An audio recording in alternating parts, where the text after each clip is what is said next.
Si bien el tercer trimestre finalizó hace más de un mes, las cifras oficiales del Producto Bruto Interno para ese periodo, julio-septiembre, recién van a ser publicadas sobre fin de año, a mediados de diciembre.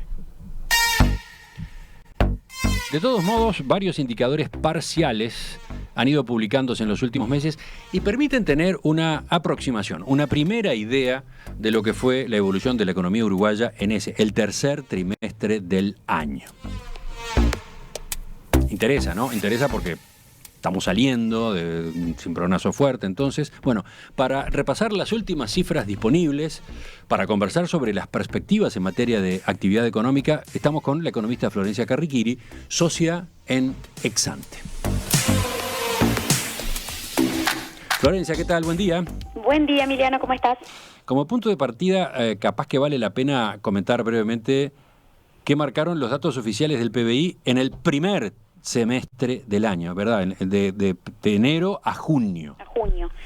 Bien, a ver, la verdad es que después del rebote que tuvo la economía en lo que fue el segundo semestre de 2020, la actividad económica tuvo un desempeño, la verdad que bastante pobre en lo que fue la primera mitad de este año. En el primer trimestre el PBI cayó 0,6%, 0,6% respecto a los niveles de finales de 2020, muy afectado por la falta de turismo, obviamente, en una temporada de verano con las fronteras totalmente cerradas, y también por el deterioro sanitario que vimos desde comienzo de año.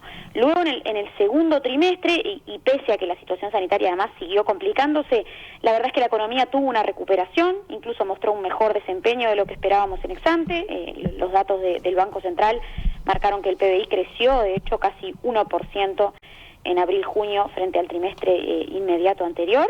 Y bueno, con la mayoría de los sectores además subiendo en esa comparación frente a enero-marzo.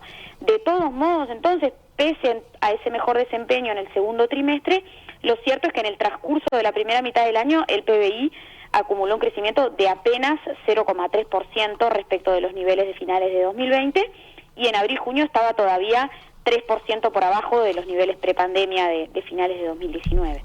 Bien, ¿y qué señales tenemos en relación con el desempeño de la economía a partir del tercer trimestre? ¿Cuáles son esos datos que han ido apareciendo? La verdad es que las señales en estos últimos meses son sin dudas positivas, todas las que hemos ido conociendo. El avance exitoso del plan de vacunación permitió una notoria mejora de la situación sanitaria. Eso se reflejó en un incremento muy fuerte de la movilidad urbana en estos últimos meses. El índice GIAD de movilidad, que se construye a partir de los datos de Google, de teléfonos celulares, viene mostrando una recuperación realmente muy sostenida desde el mes de mayo. Ya está en torno de los valores pre-COVID, y en ese marco también se ha ido consolidando un contexto más favorable de expectativas en estos últimos meses. Por ejemplo, el índice de confianza de los consumidores que elaboran el Departamento de Economía de la Universidad Católica y equipos consultores registró una mejora en septiembre, una nueva mejora en septiembre, y volvió a posicionarse entonces en este último mes conocido sobre lo que es el umbral de 50 puntos básicos, el umbral mínimo de lo que es la zona de moderado optimismo, que de hecho es uno de los registros más altos de estos últimos 5 años. Y bueno, y estos elementos de alguna manera han ido sentando las bases para una recuperación apreciable de la demanda interna. ¿Y qué datos disponibles hay en relación con la demanda interna, con la evolución de la demanda interna en lo que va de este segundo semestre del año? Bueno, por un lado, la semana pasada se publicaron los datos de la encuesta de actividad comercial de la Cámara Nacional de Comercio y Servicios para lo que fue el tercer trimestre, que confirmaron un crecimiento muy generalizado a nivel de los distintos giros comerciales relevados. De hecho, según estas cifras, 3 de cada 4 giros aumentó en ventas en términos reales en julio-septiembre, aunque hay algunas excepciones que son bien relevantes, como es el caso de los supermercados, que están mostrando una recaída en estos últimos meses. Y bueno, y en forma consistente, según los datos compartidos con Exante por operadores de centros comerciales también, en el tercer trimestre las ventas de los shoppings, también medidas en términos reales, aumentaron 9% frente a abril-junio en términos desestacionalizados. Todavía en cualquier caso se sitúan 15% por abajo de lo que eran los niveles previos a la pandemia. Queda mucha recuperación todavía en ese indicador. Y bueno, y por otra parte las ventas de automóviles nuevos si bien perdieron algo de dinamismo en estos meses más recientes, se han mantenido en niveles realmente muy altos, apenas abajo de las 4.000 unidades vendidas por mes, y en lo que va del año hasta octubre ya se colocaron más de 40.000 automóviles nuevos. Eso no solo supone un incremento muy fuerte de 56% respecto de los niveles del mismo periodo del año pasado, sino que es el mayor nivel de ventas de autos desde 2017. Y bueno, y finalmente la recaudación de IVA, que es un indicador indirecto de la evolución del consumo doméstico, también mostró una muy buena evolución en lo que fue el tercer trimestre, acumula un crecimiento de casi 4% real en la comparación frente a abril-junio, y de casi 10% respecto a los niveles de un año atrás, siempre medidos en términos reales. Por otro lado, Florencia, los datos de comercio exterior siguieron mostrando un desempeño muy bueno, ¿no? Efectivamente, por un lado las importaciones de bienes, sin incluir el petróleo para evitar esa distorsión, han mantenido un muy buen desempeño en estos meses más recientes. En el acumulado de los primeros 10 meses del año se incrementaron más de 30% frente al mismo periodo de 2020 y están 20% arriba del periodo enero-octubre de 2019.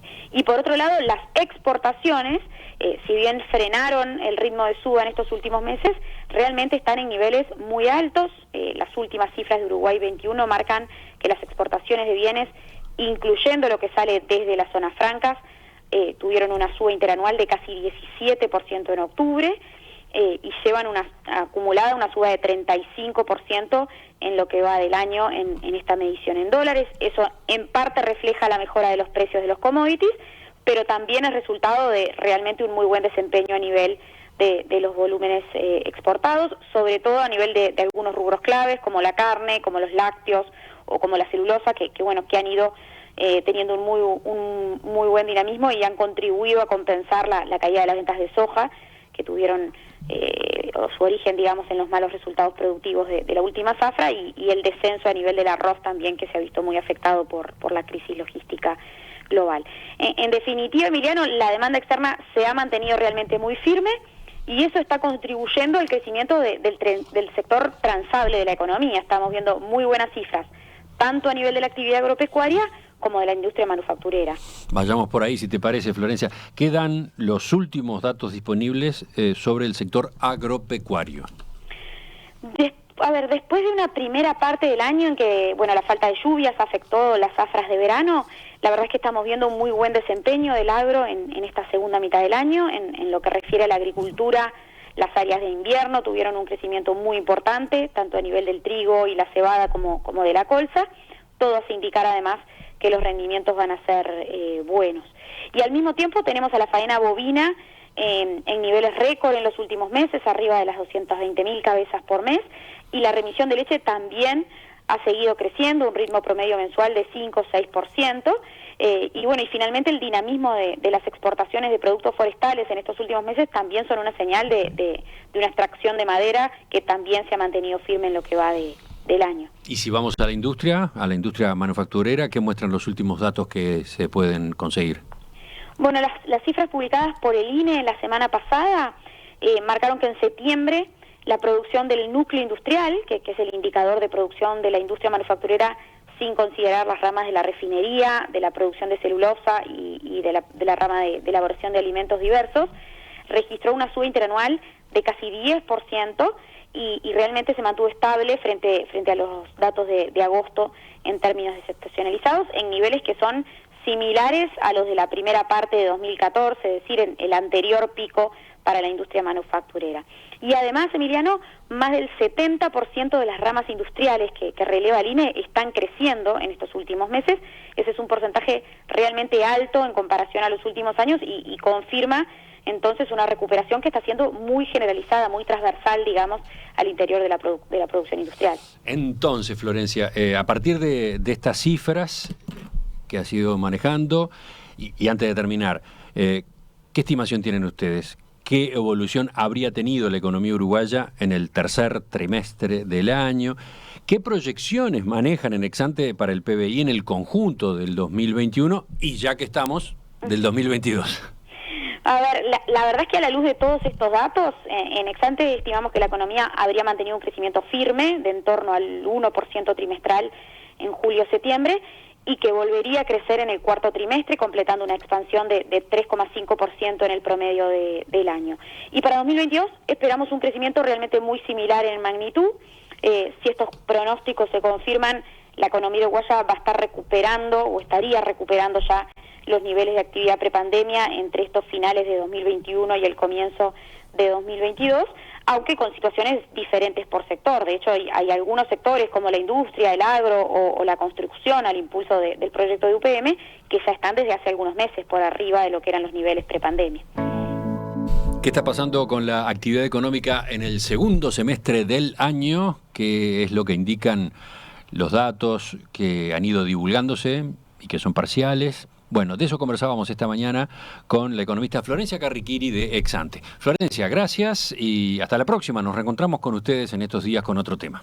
Me parece muy bien, hasta la próxima.